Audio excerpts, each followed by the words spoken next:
নমস্কার বন্ধুরা, আমি মুনমুন। আজকে চলে এসেছি আবার একটা নতুন রেসিপি নিয়ে। ময়দার মধ্যে কাঁচা পেঁয়াজ, কাঁচা আদা আর কাঁচা লঙ্কা দিয়ে দুর্দান্ত স্বাদের একটা অবাক করা রেসিপি আপনাদের সঙ্গে শেয়ার করব।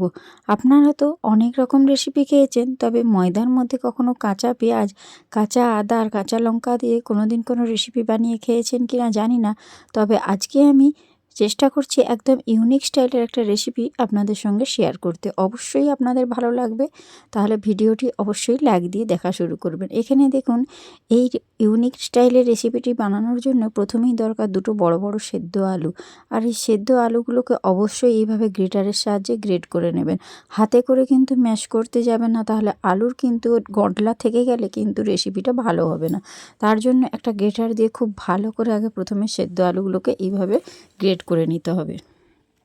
তো এইখানে দেখুন, দুটো আলু সম্পূর্ণ আমি গ্রেট করে নিয়েছি। এবারে এর মধ্যে আমি দিয়ে দেব কিছু মশলা। তো অবশ্যই ভিডিওটা স্কিপ না করে দেখুন। দিয়ে দিচ্ছি স্বাদ মতো লবণ। আর এখন আমি এর মধ্যে দিয়ে দিচ্ছি চাট মশলা। চাট মশলাটা অবশ্যই দেবেন, খেতে খুব ভালো লাগবে। আর এখন দিয়ে দিচ্ছি ধনিয়া গুঁড়ো হাফ চামচ। আর এর মধ্যে দিয়ে দেবো সামান্য 1 চিমটে হলুদের গুঁড়ো। আর একটুখানি দিয়ে দিচ্ছি লঙ্কার গুঁড়ো। আর সব কিছু গুঁড়ো মশলা এখন দিয়ে দিয়েছি। এবারে হাতের সাহায্যে ভালো করে আলুটাকে এইভাবে মেখে নিতে হবে। প্রথমে সব কিছু গুঁড়ো মশলা দিয়ে আলুটাকে এখন মেখে নিচ্ছি। আর মাখানোর সময় আপনারা একটু লক্ষ্য রাখবেন যাতে কোনো রকম আলুর কোনো অংশ গোটা না থাকে, সেটাও একটু লক্ষ্য রাখবেন। এখন দেখুন আলুটা সম্পূর্ণ মাখানো হয়ে গিয়েছে। এখন আমি গ্যাসের উপর একটা তড়কা প্যান বসিয়ে দিয়েছি। এবার ওই তড়কা প্যানের মধ্যে দিয়ে দিচ্ছি বেশ কিছুটা পরিমাণে সর্ষের তেল। আর তেলটা খুব ভালো করে গরম হয়ে গেলে 1 চামচ ভর্তি করে দিয়ে দিয়েছি গোটা জিরে। একটা চা চামচের 1 চামচ দিয়েছি গোটা জিরে। আর গোটা জিরেটা একটু বেশি করে দেবেন। আর দিয়ে দেবে দুটো শুকনো লঙ্কা। শুকনো লঙ্কা আর গোটা জিরেটাকে দিয়ে খুব সুন্দর লাল লাল করে একদম ভেজে নিতে হবে। জিরেটা যখন লাল লাল হয়ে ভাজা হয়ে যাবে, জিরে আর লঙ্কার একটা সুন্দর সুবাস বেশি আসবে, তখন আমি গ্যাসের ফ্লেমটা বন্ধ করে দিয়েছি। দেখুন এখন সুন্দরভাবে গরম করে ভাজা হয়ে গিয়েছে। এটাকে একটু ঠান্ডা করে নেবেন। তারপর কিন্তু ওই মেখে রাখা আলুর মধ্যে ওই জিরের তেল আর লঙ্কা ভাজাটা দিয়ে দেবেন। অবশ্যই একটু ঠান্ডা হলে দেবেন। আর এখানে দেখুন সবটাই আমি দিয়ে দিয়েছি। আর এই লঙ্কার যে দেখুন বখাগুলো রয়েছে ওগুলো আমি বাদ দিয়ে দিচ্ছি।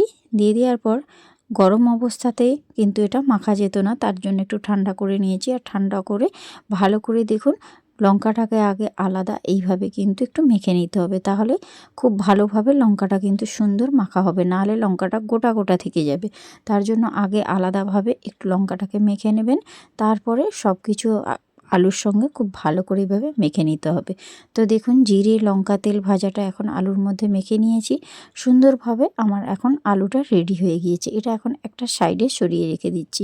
এটা আমার কি কাজে লাগবে অবশ্যই আপনাদেরকে পরে বলে দেব। আর এখানে দেখুন একটা পাত্রের মধ্যে নিয়ে নিচ্ছি আমি 2 বাটি পরিমাণে ময়দা। তো আপনারা আপনাদের পরিবারের সদস্য সংখ্যা অনুযায়ী ময়দার পরিমাণটা বাড়িয়ে বা কমিয়ে নেবেন। আর চাইলে এই রেসিপিটা আটা দিয়েও করতে পারেন। আর এর মধ্যে দিয়ে দিচ্ছি স্বাদ মতো লবণ। আর একটু ময়ামের জন্য দিয়ে দিচ্ছি রান্নার সাদা তেল। অবশ্যই তেলের পরিমাণটা একটু বেশি করে দেবেন, তাহলে একদম নরম তুলোর মতো হবে। আর এখন দেখুন আমি 5টা টুকরো কাঁচা পেঁয়াজ নিয়েছি। আর নিয়ে নিচ্ছি 3টে কাঁচা লঙ্কা 2 আধখানা করে ভেঙে দিয়েছি। আর নিয়ে নিয়েছি কাঁচা আদার টুকরো 4টে মতো আদার টুকরো নিয়েছি।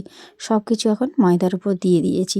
আর আপনারা হয়তো ভাবছেন যে কী হবে এই গোটা গোটা পেঁয়াজ দিয়ে, তো চমকে যাবেন না বন্ধুরা। এখানে পেঁয়াজ, কাঁচা লঙ্কা আর আদাটাকে আমি একটা মিক্সির বোল নিয়েছি, তার মধ্যে দেখুন তুলে নিচ্ছি। কারণ এইভাবে গোটা গোটা দিয়েতে কোনো রেসিপি তৈরি হবে না, আমাকে একটু পেস্ট বানিয়ে নিতে হবে। অবশ্যই এই পেস্টটা করে নিচ্ছি, তারপর আপনাদের কাছে ফিরে আসব।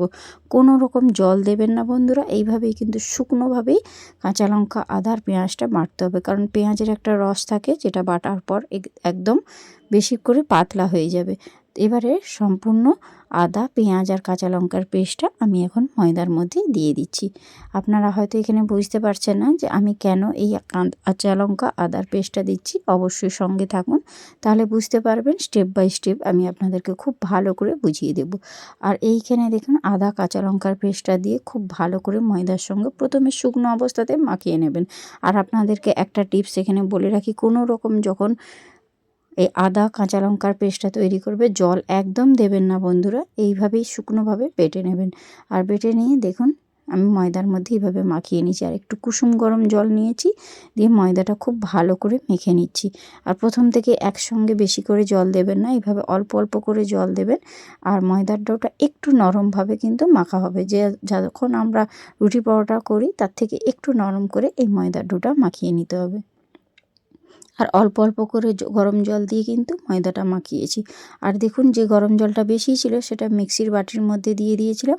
আর মিক্সির বাটিতে অনেকটা মশলা লেগেছিল, সেটা ধুয়ে কিন্তু সম্পূর্ণ জলটাই ওই ময়দার মধ্যে দিয়ে দিলাম। দিয়ে খুব ভালো করে এখন আমি ময়দাটাকে একটু ঠেসে ঠেসে মেখে নেব। দেখুন ঠিক এই রকমভাবে ময়দাটা মাখিয়ে নিতে হবে। হাতে একটুও দেখুন আমার জড়িয়ে যাচ্ছে না। আপনারাও রুটি পরোটার সময় আপনারা ডো মাখেন, আপনারা যখন মাখাবেন নিশ্চয়ই বুঝতে পারবেন ময়দাটা একটু নরম করে মেখে নিতে হবে। তো এখন মাখা হয়ে গিয়েছে, 10 মিনিট রেস্টে রেখে দিচ্ছি, তারপরে আপনাদের কাছে ফিরে আসছি। তো 10 মিনিট হয়ে গেছে বন্ধুরা, দেখুন ময়দাটা কত সুন্দর নরম হয়েছে। আর এবার আবারও ভালো করে একটু ঠেসে ঠেসে মেখে নিচ্ছি। আর মেখে নিয়ে এখান থেকে দেখুন একটু বড় বড় সাইজের করে লেচি কেটে নিচ্ছি। প্রত্যেকটা লেচি একটু বড় বড় করে কাটবেন। সাধারণত যখন আমরা রুটি পরোটা করি তার থেকে একটু সাইজে বড় কাটবেন।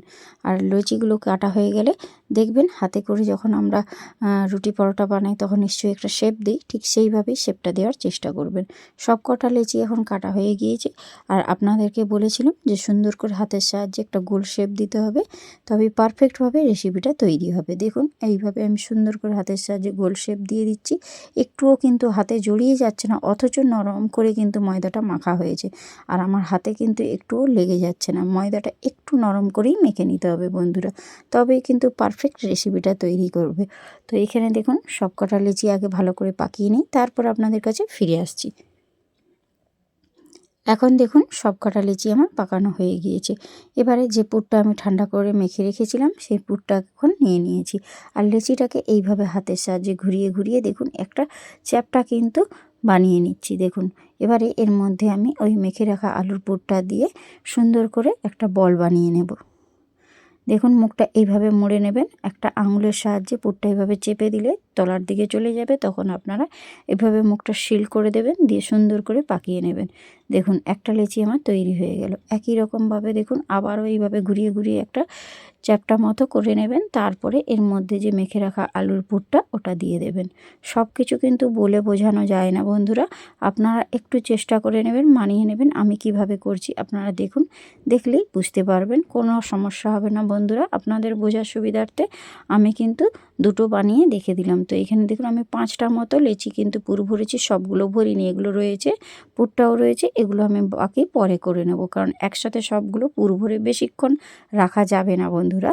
এভাবেই কম কম করেই কিন্তু আপনাদেরকে বানিয়ে নিতে হবে। আর এখানে একটু দেখুন কর্নফ্লাওয়ারের গুঁড়ো নিয়েছি, অবশ্যই এটা কর্নফ্লাওয়ারের গুঁড়ো দিয়েই বেলবেন। তো হ্যাঁ বন্ধুরা, আজকে আমি একদম ইউনিক স্টাইলের একটা আলুর পরোটা বানাচ্ছি। আপনারা তো আলুর পরোটা অনেক রকমভাবে খেয়েছেন, তো একবার এই রকমভাবে আলুর পরোটা বানিয়ে দেখবেন। পেঁয়াজ আলু দিয়ে এইভাবে যে পরোটা বানানো যায়, আশা করছি আপনারা আগে কখনো হয়তো খেয়ে দেখেননি, একবার হলেও ট্রাই করুন, অবশ্যই আপনাদের ভালো লাগবে। আর রেসিপি যদি ভালো লাগে বন্ধুদের মধ্যে শেয়ার করে দেবেন বন্ধুরা। আর কর্নফ্লাওয়ারটা দেওয়ার পর এইভাবে সুন্দর করে গোল করে বেলে নেবেন বন্ধুরা, যেন একটু আঁকাবাঁকা না হয়, তাহলে দেখতে ভালো লাগবে না। আর একটু মোটা করে বেলবেন বন্ধুরা, আলুর পরোটা সবসময় একটু মোটা হলেই খেতে ভালো লাগে। তো দেখুন সুন্দর করে একটা বেলে নিয়েছি আর একটু মোটা করে বেলেছি। একই রকমভাবে দেখুন আপনাদের বোঝার সুবিধার্থে আমি আবার একটা বেলে দেখিয়ে দিচ্ছি। সুন্দরভাবে গোল করে কিন্তু আমি বেলে নেব। আর একটা জিনিস আপনারা লক্ষ্য করুন, আমার কিন্তু পুর একটুও ফেটে বাইরে বেরিয়ে যাচ্ছে না, আমার আলুর পুরটা একটুও বাইরে বেরিয়ে যায়নি। আপনারাও এইভাবেই করবেন, দেখবেন পুর একটুও বাইরে বেরিয়ে যাবে না। আর দেখুন আমি কিন্তু ঠেসে ঠেসে পুর ভরেছি, আর একটুও দেখুন পুর বাইরে বেরিয়ে যায়নি। এইভাবে বাকি সবগুলোই আমি বেলে নেব। এখন আমি গ্যাসের উপর একটা ননস্টিক তাওয়াই বসিয়ে দিয়েছি, আর তাওয়াইটা বেশ ভালো করে ধোঁয়া ওঠা গরম হয়ে গেলে প্রথমে আমি আলুর পরোটাগুলো এইভাবে দিয়ে দিচ্ছি, দিয়ে উল্টে পাল্টে একটু প্রথমে সেঁকে নিতে হবে বন্ধুরা।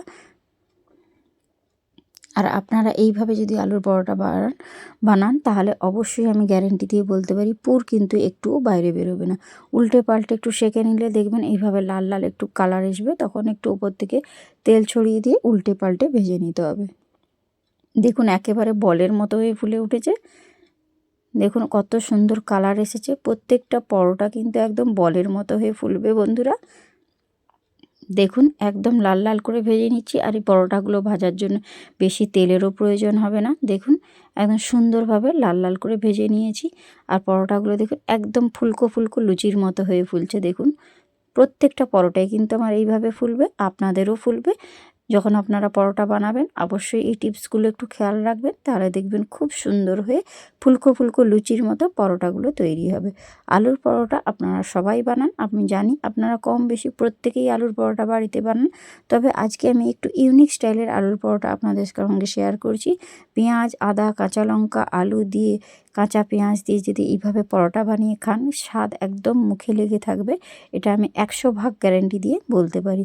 দেখুন আপনাদের বোঝার সুবিধার্থে আমি আবারও একটা পরোটা ভেজে দেখিয়ে দিচ্ছি। প্রত্যেকটা পরোটা দেখুন একদম বলের মতো হয়ে ফুলছে, একদম ফুলকো ফুলকো। দেখুন কত সুন্দর দেখতে, কতটা লোভনীয় হয়েছে। আর দুটো সাইড এইভাবে উল্টে পাল্টে একটু লাল লাল করে ভেজে নিচ্ছি বন্ধুরা। ভাজা হয়ে গেলে এবারে আমি তুলে নেব। দেখুন আবার একটা পরোটা আমার ভাজা হয়ে গিয়েছে। আপনাদের যাতে বুঝতে কোনো সমস্যা না হয় আমি আবারও একটা ভেজে দেখিয়ে দিচ্ছি।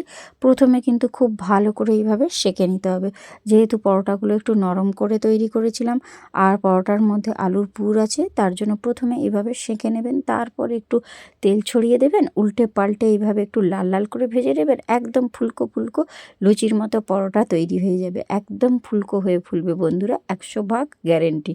তো দেখুন সুন্দরভাবে কিন্তু বলের মতো আমার পরোটাগুলো ফুলে গিয়েছে। এবারে এটাও আমি তুলে নিচ্ছি। আশা করছি আপনাদের বুঝতে কোনো রকম সমস্যা হয়নি। আমি অফ ক্যামেরাতে বাকি সবগুলোই বানিয়ে নেব, তারপর আপনাদের কাছে ফিরে আসছি। দেখুন এখানে আমার সব পরোটাগুলো বেলা হয়ে যেয়ে ভাজাও হয়ে গেল আর আপনাদের কাছে গরম গরম পরিবেশন করেছি। দেখুন কালারটা কতটা সুন্দর হয়েছে, দারুণ লোভনীয় আর একেবারে তুলোর মতো নরম। মুখে দেওয়ার সাথে সাথেই মিলিয়ে যাবে, কোনো রকম তরকারির কোনো প্রয়োজন হবে না এই পরোটাগুলো খাওয়ার জন্য। এগুলো শুধু মুখে এমনিই খাওয়া হয়ে যাবে বন্ধুরা, এতটাই টেস্টি হয়।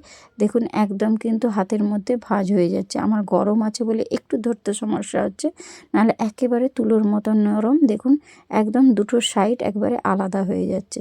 তো কার কার আজকে আমার ইউনিক স্টাইলের আলুর পরোটা ভালো লাগলো অবশ্যই কমেন্ট করবেন। আর রেসিপি যদি ভালো লাগে বন্ধুদের মধ্যে প্রচুর প্রচুর শেয়ার করে দেবেন। আর আমার চ্যানেলটা সাবস্ক্রাইব করে আমার পাশে থাকবেন আর নোটিফিকেশানটা অন করে দেবেন, যাতে সবার আগে ভিডিও আপনার কাছে পৌঁছে যায়। তো আজকের মতো আমি রেসিপি এখানেই শেষ করব। দেখা হচ্ছে নেক্সট রেসিপির সঙ্গে। তো আজ আসি বন্ধুরা, টাটা, বাই বাই।